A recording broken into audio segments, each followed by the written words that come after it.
नमस्कार, मैं हूं अखिलेश नामदेव। लोकसभा चुनाव का 5वां चरण 2 दिन बाद शुरू हो जाएगा। 3 चरण हो चुके हैं। छत्तीसगढ़ में 7 लोकसभा सीटों पर तीसरे चरण पे मतदान हुआ और इस बार मतदान काफी हुआ है। और मतदान को लेकर अलग अलग लोगों से बातचीत करने के लिए हम छत्तीसगढ़ के कोरबा संसदीय क्षेत्र के इस मरवाही विधानसभा में खड़े हैं। यहाँ पत्रकार साथी उपस्थित हैं, इनसे बात करेंगे ये इस चुनाव को लेकर। मतदान जो 7 तारीख हुआ, क्या सोच के हुआ, क्या सोच थी, आम मतदाताओं के बीच ये लोग काफी कवरेज किए हैं हमारे पत्रकार साथी, इनसे बात करेंगे। इनके मतदाताओं को इन्होंने टच किया है, किन बातों को मतदाताओं ने वोट किया है, इनसे बात करेंगे। जी सर, नमस्कार। नमस्कार। क्या इस बार चुनाव के मुद्दे रहे? कोरबा लोकसभा में देखिए, प्रत्याशी का व्यक्तित्व भी काफी मायने रखेगा और इसमें सरोज पांडे जी जो हैं, मैं मानता हूं कि उनके अपने व्यक्तित्व के हिसाब से वोट उनका बढ़ेगा, पहला जो बात रहेगा। और जो दूसरी बात है, यहाँ पर अधिकांश जो बहुत बड़ा जो यहाँ पर जनसंख्या का जो अनुपात है वो आदिवासी समाज का है। तो आदिवासी समाज में जो है थोड़ा बहुत जरूर ऐसा लगता है कि कांग्रेस को शायद कई कारणों से तो आरक्षण खत्म कर देंगे और ये सारे जो मुद्दे जो बीच में कांग्रेस के लोगों ने काफी उठाए, तो हो सकता है कि थोड़ा सा उनको इसका लाभ मिले। लेकिन जो दिगर समाज, जो सामान्य वर्ग है, सामान्य वर्ग का एक बड़ा वोट प्रतिशत जो है बीजेपी के पास दिखाई दे रहा है। और तीसरी एक बात और भी है कि एक बड़ी आबादी वहाँ पर ईसाई समाज की भी है। तो निश्चित तौर पे ये एक चुनाव जीत हार के लिए एक अच्छा फैक्टर इनका वोट जो है, क्योंकि इनका वोट लगभग हम मानते हैं कि ये भाजपा को नहीं पड़ता। तो थोड़ा सा ये सब अनुपात को देखते हुए ऐसा लगता है कि जीत हार का जो फासला रहेगा वो बहुत बड़ा तो नहीं रहेगा, लेकिन फिर भी ऐसा लगता है कि इस बार भाजपा वहां पर चुनाव जीत सकती है। तो भाजपा चुनाव जीत सकती है, लेकिन ये पूरा संसदीय क्षेत्र आदिवासी बहुल विधानसभा क्षेत्र का है। काफी मतदाता इस वोट को किए हैं, 74% मतदान का रहा है। आदिवासी वोटर इस विधानसभा, इस संसदीय क्षेत्र में क्या सोच के वोट किए होंगे, हम पत्रकार से बात करेंगे। जी बताइए शरद जी, आप आदिवासी अंचल में लगातार रिपोर्टिंग किए हैं इस लोकसभा चुनाव में, क्या देखते हैं? आदिवासी बहुल मरवाही विधानसभा की बात करें या इससे सटे हुए भरतपुर सोनभद्र और इधर पालीतारा का, ये तीनों की ही आबो हवा लगभग सेम ही है। यहाँ पर जनसंख्या का जो प्रतिशत है वो लगभग यही औसत में ही है। ये और एक बड़ा वर्ग जो है आदिवासियों का है। इस बार आदिवासियों ने सिर्फ 2 आधार पर मतदान किया है, जो हम लोगों को महसूस किया। उसमें पहला आधार तो ये है कि एक नरेंद्र मोदी मुद्दा थे, दूसरा आधार स्थानीय मुद्दे थे। हर लोगों की अपनी व्यक्तिगत जो समस्या थी, व्यक्तिगत शिकवे शिकायत थी, उसको ध्यान में रखते हुए मतदान किया है। एक छोटा सा व्यक्ति जो गांव में रहता है, गरीब व्यक्ति है, वो भी इस बार अपनी चिंता को समझते हुए, अपने आने वाले भविष्य की चिंता करते हुए मतदान किया है। ये एक बहुत बड़ा मतदान का जो प्रतिशत है, इसकी एक वजह यही है कि लोगों ने व्यक्तिगत होकर मतदान किया है, किसी पार्टी विशेष से प्रेरित होकर नहीं। सिर्फ यदि पार्टी विशेष से प्रेरित हुआ है तो वो है सिर्फ केंद्र और राज्य में भाजपा सरकार। तो मतदाता काफी जागरूक हुआ है, विकास देखता है, कहाँ विकास हुआ है, क्योंकि केंद्र में बीजेपी की सरकार और प्रदेश में भाजपा की सरकार है, इस हिसाब से वोट किया है। आपने भी काफी कवरेज किया है इस लोकसभा चुनाव में, क्या देखते हैं, क्या मुद्दे रहे पूरे वोटों में, मतदान में? आरक्षण का जो मुद्दा कांग्रेस बोल रही है वो तो है नहीं, और बीजेपी की जो योजनाएं हैं, महिलाओं का जैसे महतारी बंधन, स्टेट का फ्री में चावल, आवास, इन सब मुद्दों में भाजपा हम चुनाव जीतेगी। तो सरकारी जो शासन की योजनाएं हैं वो मायने रख रही हैं, उस हिसाब से इन्होंने मतदाताओं ने वोट किया है। आप क्या मानते हैं इस चुनाव को लेकर? जैसे ही लोगों का वो कहना है कि मतलब सरकार दोनों, मतलब अभी स्टेट में, प्रदेश में बीजेपी सरकार है और कहीं न कहीं केंद्र में बीजेपी सरकार होनी चाहिए, जो कि मतलब विकास को लेकर कार्य करे, चाहे वो योजनाएं, कोई भी योजनाएं हो, चाहे महतारी बंधन योजना हो, चाहे प्रधानमंत्री आवास योजना हो, चाहे लोगों के लिए कोई योजनाएं, वो योजनाओं का लाभ हम तक पहुंच सके।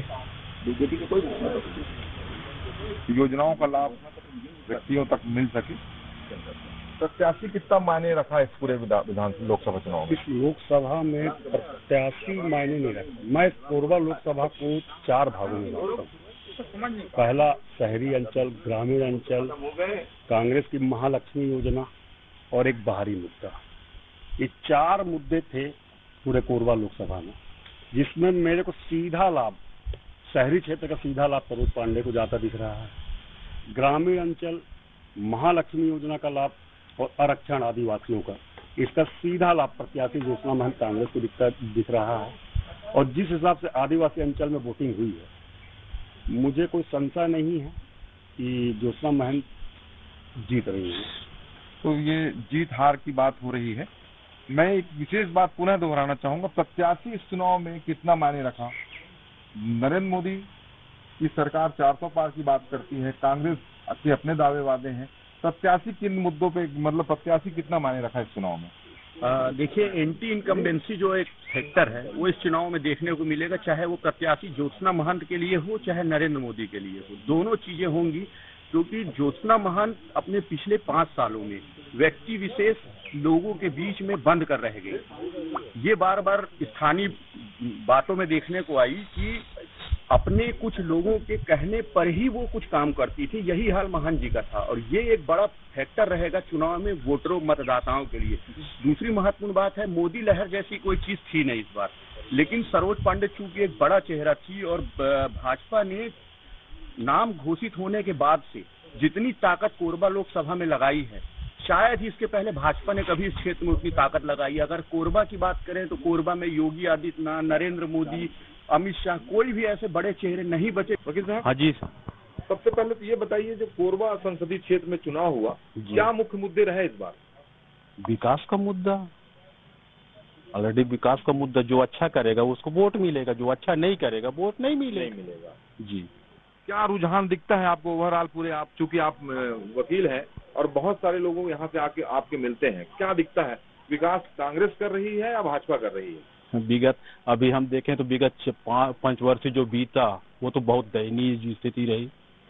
अब यदि सुधार जाता है तो हम चाहते हैं कि भाजपा जीतेगी। यदि भाजपा अच्छा करती है तो भाजपा जीतेगी।